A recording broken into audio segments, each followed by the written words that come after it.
Hi, my name is Amara Graham, developer advocate at Kestra. So far, we've been manually clicking execute to run our flows, but in the real world, you want your workflows to run automatically on a schedule in response to an event or when another flow finishes, and that's exactly what triggers are for.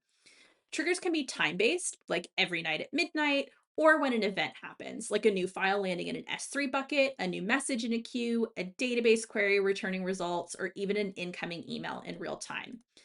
Defining a trigger is just like defining a task or an input. You add a trigger section to your flow as a list, and each trigger needs an ID and a type, plus any properties specific to that trigger.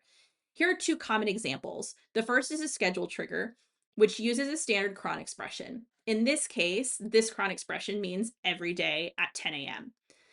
The second is a flow trigger, which fires automatically whenever another specific flow completes its execution. This is powerful for chaining workflows together without tight coupling. One flow finishing becomes the event that starts the next. So in this case, we can see we've got a condition here and a flow ID of first flow. So when the first flow completes its execution, this will then fire.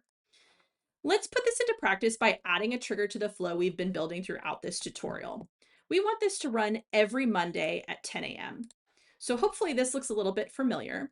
We want to add a trigger section, and you can put this anywhere. Our docs usually say to add it to the bottom, but I like to add it to the top so that I can see exactly what triggers this flow.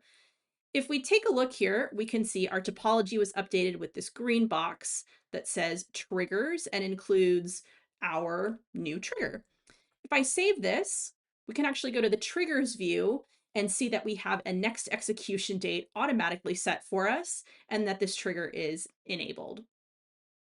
Triggers are what turn a flow from a one-time script into a fully automated workflow. Up next, we'll look at flowable tasks, how to branch, loop, and parallelize within your flows. See you there.